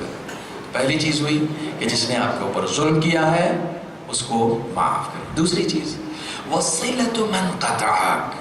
یہ وہ بیماری ہے جو ہم سب میں پائی جاتی ہے، ہم سب میں، میں آپ سب نہیں کر رہا ہوں، ہم سب میں پائی جاتی ہے. جس نے تمہارے ساتھ قطع تعلق کیا ہے اس کے ساتھ قطع تعلق کو ختم کرو، اس سے جا کر وصل ہو جاؤ. اس سے جا کے دوستی کرو، اس سے جا کے دوستی کرو. اس نے تم سے تعلقات ختم کرنی ہے نا، تو تم یہ کہہ کے وہاں پر اپنا کالر چڑھا کے نا اچھا بہت بڑے 30 مار خان دیکھتے ہیں ہم بھی، جاؤ تم اپنے گھر میں خوش رہو، ہم اپنے گھر میں خوش. مومن یہ نہیں ہوتا ہے، مومن اسے نہیں کہتے. مومن وہ ہوتا ہے کہ جو اس سے قطع تعلق کرتا ہے اس سے بھی وہ تعلق جوڑتا ہے، توڑتا نہیں ہے. توڑتا نہیں ہے، کسی سے تعلق نہیں توڑتا. یہ حسن اخلاق ہے، یہ حسن اخلاق کہ جس نے تم سے قطع تعلق کیا اس سے تم تعلقات بحال کرو، بحال کرو. عجیب و غریب ملامہ فکر ہے صاحب، اس سے قطع تعلقات کیوں نہ رکھیں ہم؟ اس سے ہمارا جھگڑا ہے، ہماری فکری لڑائی ہے، وہ غلط آدمی ہے. ہم یہیں پر اٹک جاتے ہیں، ہم یہیں پر اٹک جاتے ہیں. امام حسین نے کربلا میں جو حلم ناصرین کہا تھا، مدد مانگنے کے لیے کہا تھا. سمجھیے کربلا کیا ہے، مدد مانگنے کے لیے کہا تھا. مدد مانگنے کے لیے تو نہیں کہا تھا نا، امام حسین کو مدد چاہیے تھی. مدد چاہیے تھی تو رات کیوں کہہ رہے تھے کہ تم لوگ جاؤ مجھے مدد نہیں چاہیے؟ رات تو سب لوگ تھے نا، چراغ گل کر کے کہا تھا تم لوگ جاؤ مجھے مدد نہیں چاہیے، لیکن دن میں کہا مجھے مدد چاہیے ہے. کوئی مدد مانگنا مقصود نہیں تھا، مقصد یہ تھا کہ اب بھی اگر میری مظلومیت کسی کے دل میں اتر جائے اور وہ میری طرف آ جائے تو اسے نجات مل جائے گی، اسے نجات مل جائے گی. غیروں کے درمیان جا کر امام حسین کہہ رہے ہیں کوئی مدد کو ہے، کوئی جو میری مدد کرے. امام حسین کو مدد نہیں چاہیے. کہاں آپ کربلا سمجھیے، امام حسین کو مدد نہیں چاہیے. امام حسین یہ چاہ رہے ہیں کہ یہ نااہل لوگ جو ہیں کہیں ایسا نہ ہو کہ میرے قتل میں گرفتار ہو کے جہنم میں چلے جائیں، انہیں جہنم سے بچاؤ. آ سکتے ہو میرے پاس، میری مدد کر سکتے. شاید ایک مظلوم کی مدد کرنے کے لیے اگر آگے بڑھ گئے تو انہیں نجات مل جائے گی. حسین کو خود کو نجات نہیں چاہیے، ان کی نجات کی فکر حسین کر رہے ہیں.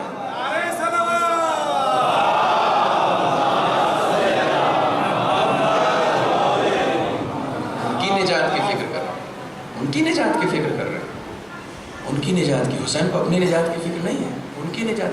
غلط ہے مولا، انہیں کیوں، ان سے کیوں نصرت طلب کر رہے ہیں؟ ان سے کیوں نصرت طلب کر رہے ہیں؟ میں جوڑتا ہوں لوگوں کو، توڑتا نہیں ہوں. کوئی انسان غلط پیدا نہیں ہوتا ہے، اسے کسی نہ کسی دن احساس ہو جاتا ہے کہ وہ غلط ہے، لیکن کبھی کسی غلط انسان کو تم غلط کہہ کے اس کا احساس نہیں دلا سکتے. جب بھی کسی انسان کو تم کہو کہ تم غلط ہو تو اسے کبھی احساس نہیں ہوگا کہ تم غلط ہو. آپ بچپن میں پڑھتے تھے کہ ایک انسان غلط وضو کر رہا تھا تو امام حسن اور امام حسین نے وضو کر کے دکھایا کہ دیکھیے ہم میں سے کس کا صحیح ہے. یہ روش کیا بتا رہی ہے؟ یہ روش یہی بتا رہی ہے کہ امام حسن اور امام حسین نے بچپنے میں سکھا دیا تھا اسے غلط مت کہو، خود صحیح کر کے دکھا دو اسے اس کی غلطی کا احساس.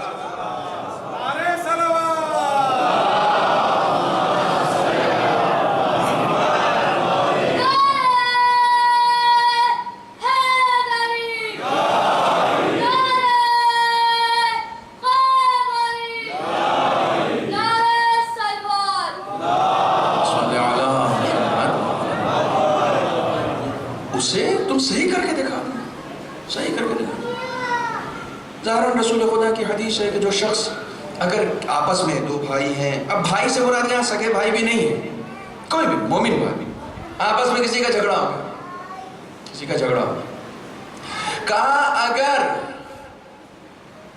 کوئی شخص جھگڑے کے بعد، سنیں بھوپال والوں بہت قیمتی حدیث دے کر جا رہا ہوں، جھگڑے کے بعد، لڑائی کے بعد اگر کوئی شخص قطع تعلق ہو گیا، آپس میں قطع تعلق ہو گیا، مومنین آپس میں نہیں لڑتے، مومنین آپس میں اپنی اپنی دکانیں نہیں کھولتے، مومنین سب ایک ساتھ رہتے ہیں.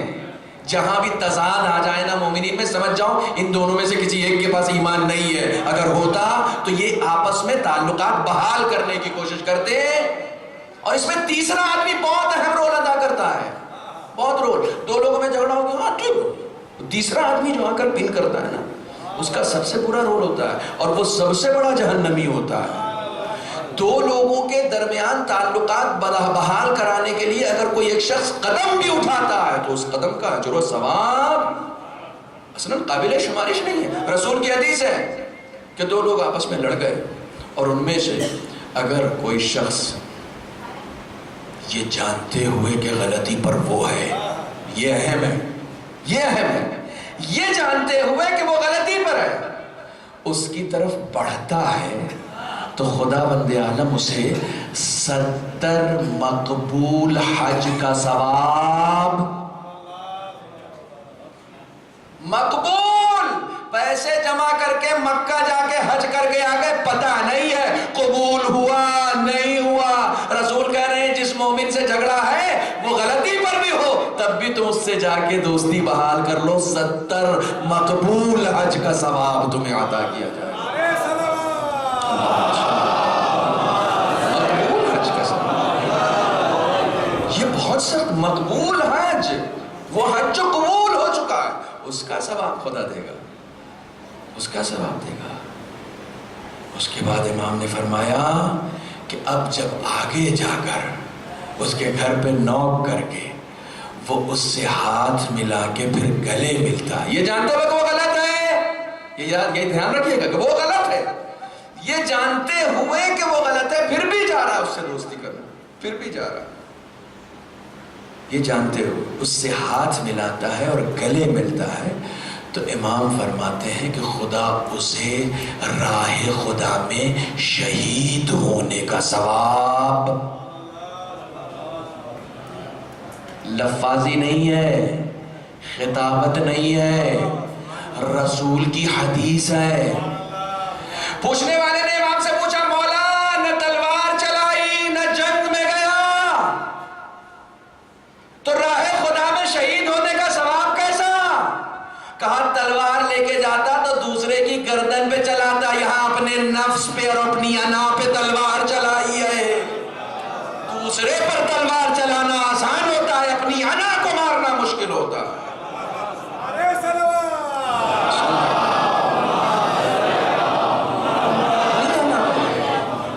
اپنی انا کو مارنا بہت مشکل ہوتا ہے، بہت سخت ہے۔ میں جاؤں گا، میں جھکوں گا، میں اس کے آگے بڑھ کے ملوں گا، وہ آئے گا، وہ چھوٹا ہے، بھائی وہ چھوٹا ہے وہ نہیں آئے گا،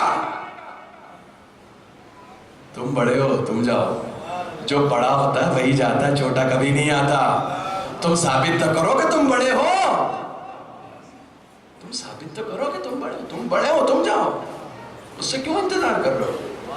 اس سے توفیق نہیں ہے کہ وہ اپنی انا کو مارے، تمہیں توفیق مل گئی ہے، راہ خدا میں شہید ہونا ہے۔ یہ سارے حسن اخلاق کے اصول ہیں، یہ اخلاقیات کے اصول ہیں۔ اب یہ ایک الگ میرا باس کئی مرتبہ آپس میں جو تعلقات خراب ہوتے ہیں وہ ذاتی چھوٹے موٹے جھگڑے پر ہوتے ہیں، کوئی اصولی جھگڑے پر تھوڑی ہوتے ہیں کہ صاحب وہ مثلا 12ویں امام کو نہیں مانتا تو 12ویں امام کو نہیں مانتا تو ہم اسے کہاں سے مانیں گے، یہاں پر تھوڑی تعلقات بحال کرنے ہیں۔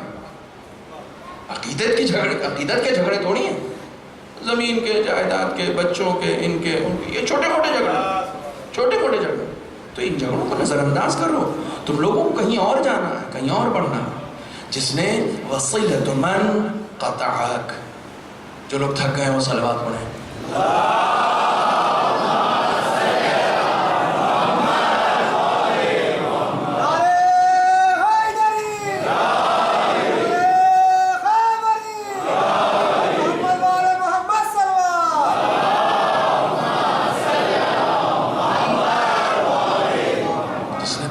تعلق کیا ہے تو مجھ سے تعلقات بحال کرو۔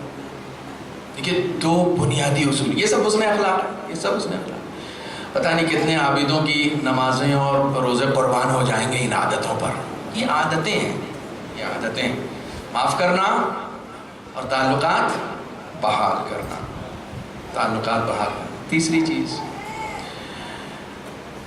وَإِعْطَاءُ مَنْ حَرَمَكَ، جس نے تمہیں محروم رکھا ہے، جب اس کے لیے کوئی ضرورت پیش آئے تو فوراً اسے عطا کرو۔ تمہیں محروم کر دیا تھا، تمہاری بیٹی کی شادی تھی اور تم اس کے پاس گئے تھے کہ بھائی تھوڑی سی کچھ یار ہے نہیں، میں کہاں سے، لیکن جب اس کی بیٹی کی شادی ہونا تو چاہے مانگے یا نہ مانگے اسے عطا کر دینا۔ مانگنے پر سب دیا کرتے ہیں، بنا مانگے صرف وہی دے سکتا ہے جو علی کا غلام ہو۔ کسی نے پوچھا تھا کہ مولا یہ حاتم طائی جو ہے 40 دروازوں سے دیتا ہے، آپ اچھا یہ کریم شخص تھا، کریم سخی شخص تھا، میں حالانکہ اس کا مذہب اور تھا، مسلمان نہیں تھا، اور میں آپ کی خدمت میں بتاؤں کہ ایک مرتبہ اس کی بیٹی اسیر ہو گئی تھی، حاتم طائی کی بیٹی اسیر ہو گئی تھی، تو جیسے ہی اسیر ہو کے آئی ہے تو اس نے رسول خدا کو پیغام کہلوایا کہ میں حاتم طائی کی بیٹی ہوں۔ رسول نے فوراً ایک غلام کو بھیجا کہ حاتم طائی کی بیٹی گرفتار ہو گئی، اسے فوراً کو آزاد کرے، وہ ایک کریم شخص کی بیٹی ہے، وہ ایک سخی۔ دیکھیے اگر باپ کے اندر بھی کوئی کوالٹی پائی جاتی ہے اور بڑے باپ کی بیٹی بھی ہوتی ہے تو رسول اس کی بھی عزت کہا، وہ ایک کریم شخص کی بیٹی ہے، کچھ نہ کچھ کرامت اس کے اندر آئی ہوگی، جاؤ اسے کو آزاد کر دو۔ اب جیسے ہی پیغام آیا کہ حاتم طائی کی بیٹی کو آزاد کرنے کے لیے رسول کا فرمان آ گیا تو وہ بہت چالاک تھی، بہت چالاک۔ ظاہر سی بات ہے کہ اتنے سخی انسان کی بیٹی تھی تو بہت چالاک تھی، کہنے لگی رسول اس سے کہیں زیادہ کریم ہے جتنا ہم سوچتے ہیں۔ کہا کیا مطلب؟ کہا رسول سے کہہ دو جب ہمیں معاف کیا ہے تو جتنے میرے ساتھ اسیر عورتیں ہوئی ہیں سب کو معاف کر دیں نا۔ رسول نے کہا جاؤ سب کو معاف کیا، سب کو معاف کیا۔ دیکھیے کہ کوئی اگر کریم شخص بھی ہوتی، یہ رسول اکرم کے عادات و ادوار میں سے تھا کہ جو شخص کسی بھی قبیلے میں کسی بھی جگہ پر اگر محترم ہوتا ہے تو اس کی عزت کرتے تھے، اس کی عزت کرتے تھے۔ مولا کائنات سے پوچھا کہ 40 دروازوں سے دیتا ہے؟ مولا کائنات نے کہا کیونکہ ایک دروازے سے لوگوں کو سیر نہیں کرتا ہے، اگر ایک ہی دروازے سے سیر کر دے تو کوئی 40 دروازے پر جائے گا کیوں؟ علی کے پاس آنے والا ایک ہی دروازے سے اتنا لے لیتا ہے، اتنا لے لیتا ہے کہ اسے دوسرے کسی دروازے پر جانے کی ضرورت نہیں پڑتی، ضرورت نہیں پڑتی۔ میں آپ کو کتنے واقعات یہاں بیٹھ کر سناؤں۔ ہمارے یہاں ایک امام، نویں امام کا لقب ہو گیا جواد، لقب ہو گیا جواد۔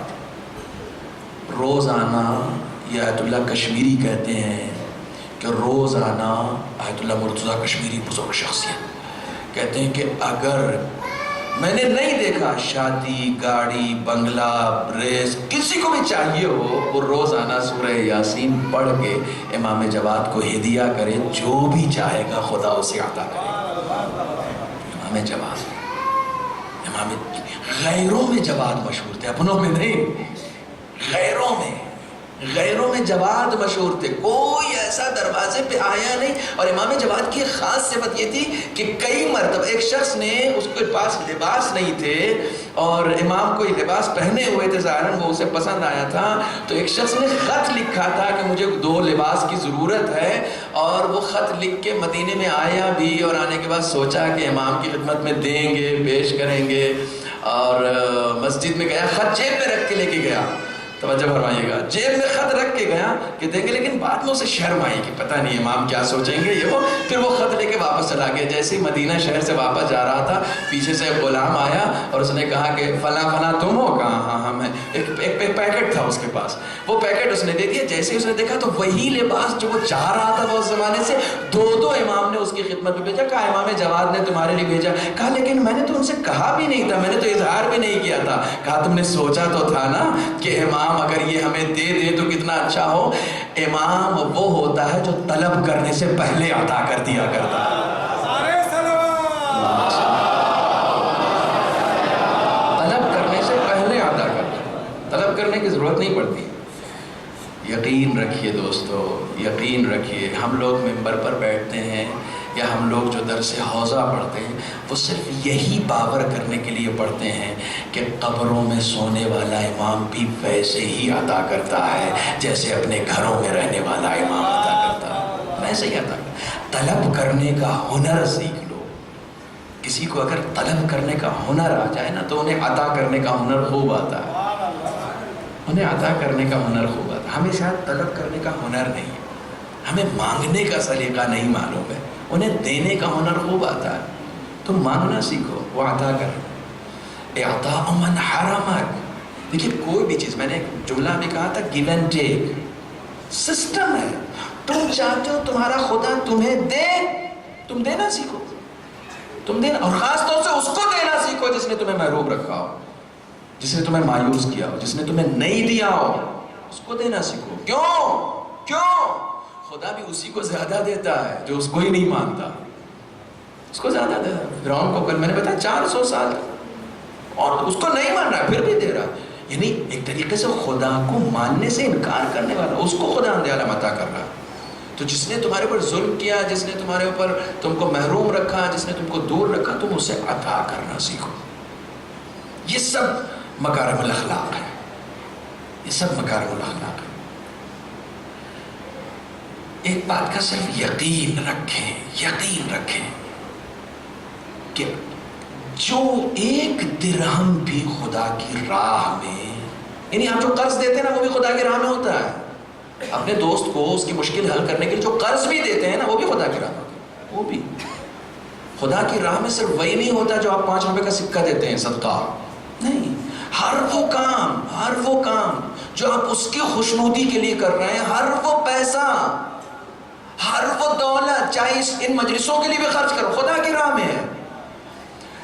نہ خدا، نہ معصوم، نہ امام، کوئی بھی کبھی کسی کا قرض رکھتا ہی نہیں ہے. یقین رکھیں اس بات کا، یقین رکھیں. جتنا خرچ کرتے ہیں وہ بڑھا کر دیتے ہیں. جن کو یقین ہوتا ہے وہی خرچ کرتے ہیں، جن کو یقین نہیں ہوتا ہے وہ خرچ نہیں کرتے. وہ سوچتے ہیں کم ہو جائے گا، اور ان کو معلوم نہیں ہے کہ کم نہیں ہوتا ہے، زیادہ ہوتا ہے. ایک امام حسن علیہ السلام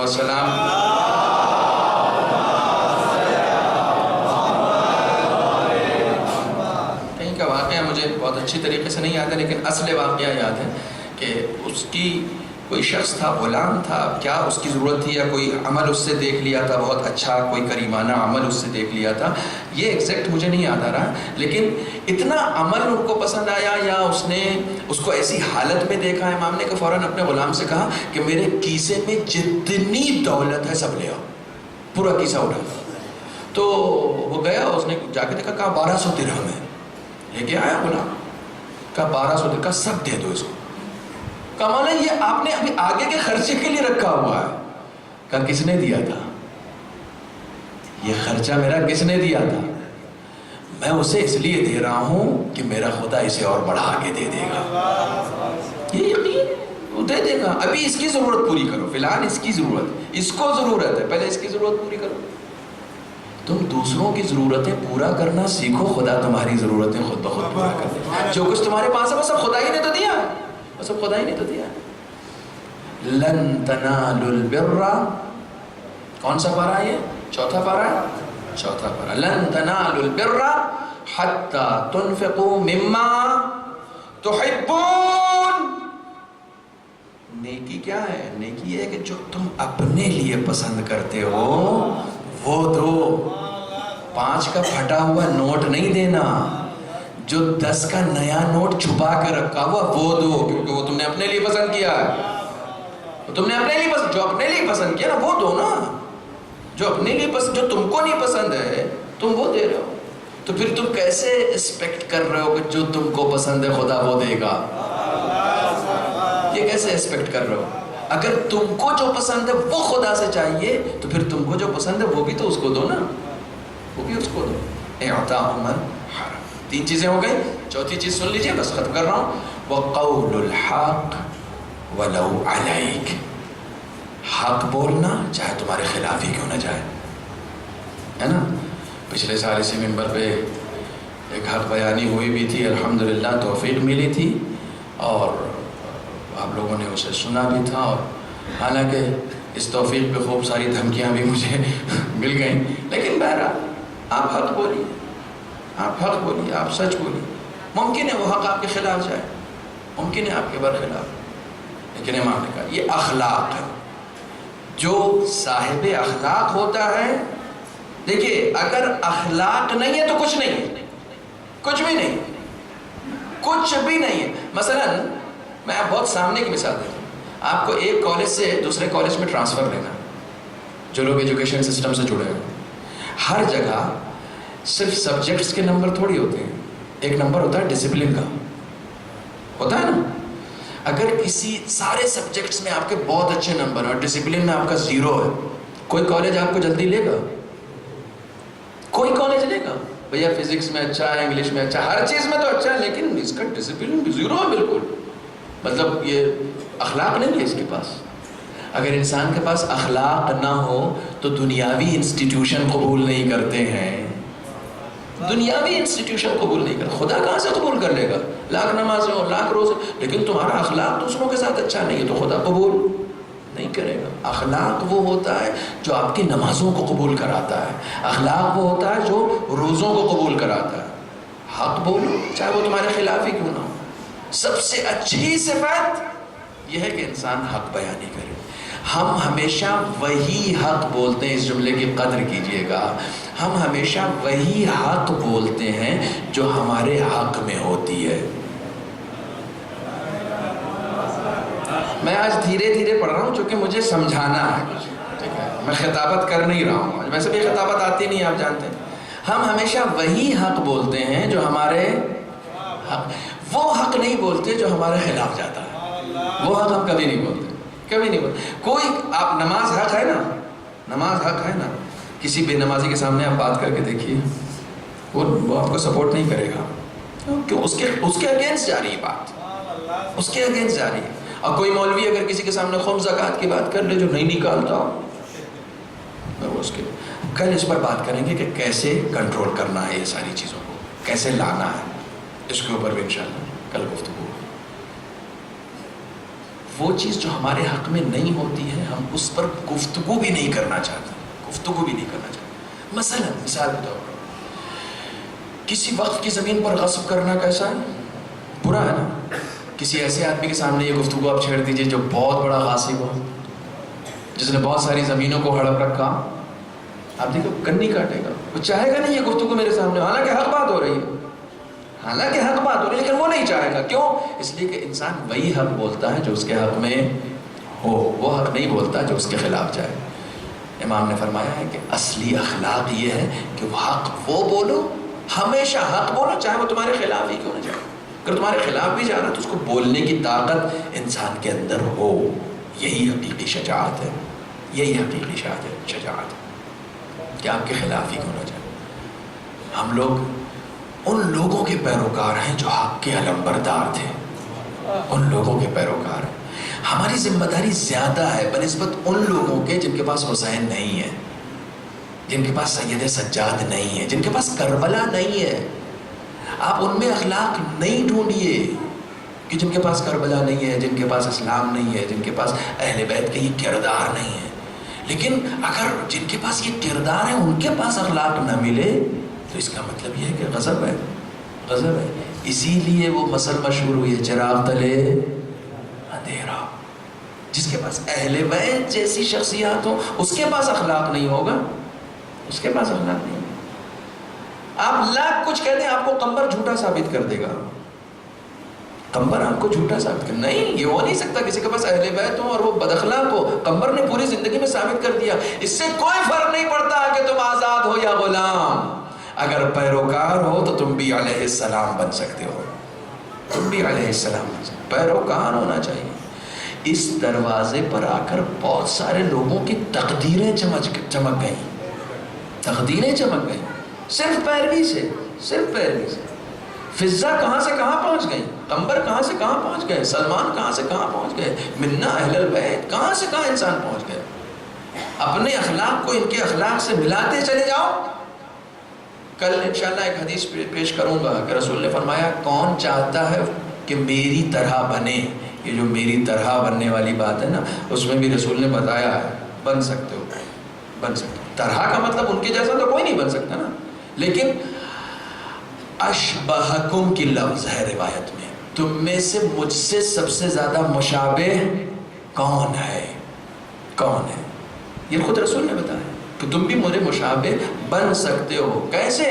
صورت سے نہیں بننا ہے نا، صورت سے نہیں، ہم کو اخلاق سے بننا ہے. انکا لعلی خلق عظیم. آپ ذرا تصور کریں، یہ وہ ہستیاں ہیں کہ جن سے جب جس نے امان مانگی اسے امان عطا کیا. اور صرف امان نہیں عطا کیا بلکہ صفین میں جب پانی پر قبضہ ہو گیا تھا تو اس وقت سب سے زیادہ مولائے کائنات اس بات پر غضبناک ہوئے تھے کہ کیا تم ان پر پانی بند کرنا چاہتے ہو؟ سب سے زیادہ اس بات پر غضبناک ہوئے تھے کہ یہ ہرگز نہیں ہو سکتا، یہ ہرگز نہیں۔ اہل بیت کا چاہنے والا کبھی محروم نہیں کرتا ہے، محروم وہ کرتا ہے جو دشمن کے خیمے کا ہوتا ہے، جو دشمن کے خیمے کا ہوتا ہے۔ آپ ذرا تصور کریں کہ کوئی کسی کو پانی کے لیے ترسا سکتا ہے؟ کائنات کی سب سے سستی چیز اور سب سے آسانی سے ملنے والی چیز، کربلا کا یہی معرکہ ہے، یہی معرکہ ہے کہ ایک پانی سے محرومی نے بہت سارے لوگوں کو حسین کے قریب بنا دیا ہے، صرف اس لیے کہ وہ لوگ کتنے پست فکر کے تھے کہ جنہوں نے پانی تک بند کر دیا تھا، کتنی پست فکر کے لوگ تھے۔ جب انسان اہل بیت کے مقابلے میں آتا ہے نا تو خود بخود پستی کی طرف چلا جاتا ہے، اور اتنی پستی کی طرف جاتا ہے، اتنی پستی کی طرف جاتا ہے کہ قرآن اسے اسفل سافلین کہتا ہے، بالکل پستی کی طرف۔ پھر انسان ابھر نہیں سکتا کیونکہ اہل بیت کے مقابلے میں آ گیا۔ کیسی کیسی مصیبتیں، میں نے ہمیشہ عرض کیا، آج بس ایک جملہ صرف سن لیں مصائب کا۔ آج آپ جب گریہ کرتے ہیں، جب ہم لوگ مصائب پڑھتے ہیں، جب ہم لوگ امام حسین کا قتل سناتے ہیں، امام حسین کے اوپر ہونے والے مصائب سناتے ہیں، لیکن میں نے کہا کہ یہ پورا خمسہ میں انشاءاللہ اس امام کا ذکر کروں گا کہ جو 35 سال تک صرف رویا ہے اپنے بابا پر، 35 سال تک رویا، لیکن بہت فرق ہے دوست، بہت فرق ہے۔ میں ایک جملہ کہتا ہوں، کلیجہ کاٹ دیتا ہے یہ جملہ۔ ہم لوگ کے سامنے جب تک مصائب نہیں پڑھا جاتا نا، ہم روتے نہیں، لیکن سید سجاد مدینے میں پتہ مصائب پڑھ کے نہیں روتے تھے، جب ان کو رونا ہوتا تھا نا صرف کہتے تھے واہ حسینہ، بس ایک بار واہ حسینہ کہتے تھے اور گریہ شروع کرتے تھے، ایک بار حسین کو یاد کرتے تھے اور گریہ شروع۔ امام سید سجاد کے لیے ہمیشہ یہ کہا جاتا ہے کہ راستے سے جب گزرتے تھے تو جہاں پر یہ قصابوں کی دکانیں ہوتی تھی نا تو وہ فوراً اپنے اپنے جانوروں کے سروں پر رومال ڈال دیا کرتے تھے، فوراً جس جگہ سے سید سجاد گزر رہے ہیں۔ آپ دیکھتے ہیں قصاب جو ہے جانور کا سر رکھے رہتا ہے نا اپنی دکانوں میں، لیکن جب سید سجاد گزرتے تھے تو سارے قصاب جانتے تھے، جیسے ہی سید سجاد گزر رہے ہیں فوراً رومال اس جانور کے سر پہ ڈال دیا۔ کسی نے، کوئی اجنبی آیا، اس نے پوچھا کہ بھئی یہ جب گزرتے ہیں تو تم لوگ رومال کیوں ڈال دیتے ہو؟ کہا تمہیں معلوم نہیں، جانور کا بھی کٹا ہوا سر دیکھتے ہیں تو اپنے بابا کا کٹا ہوا سر رو کے نیزہ بھر نہیں یاد آتا۔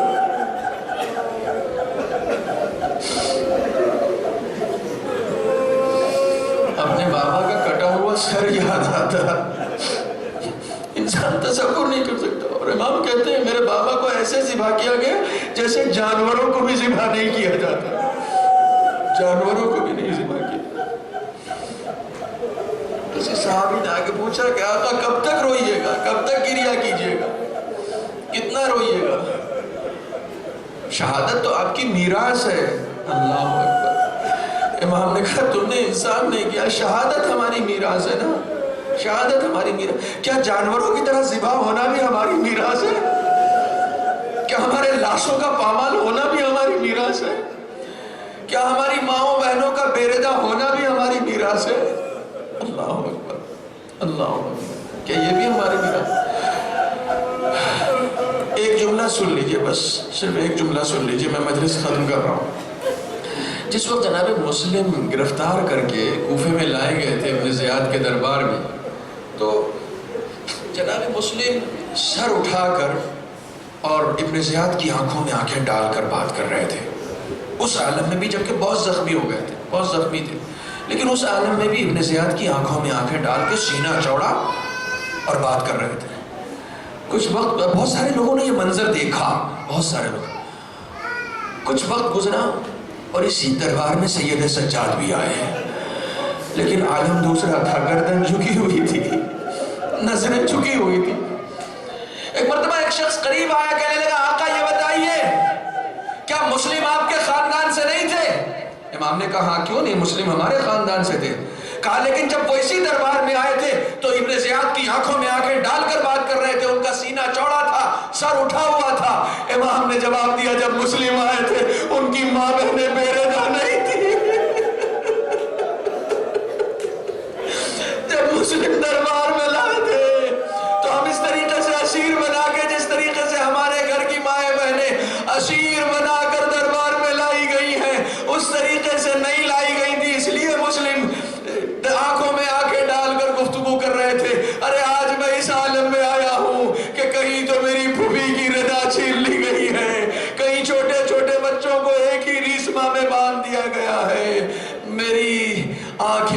صورت نہیں دیکھ پاتی اس لیے میری گردن جھکی.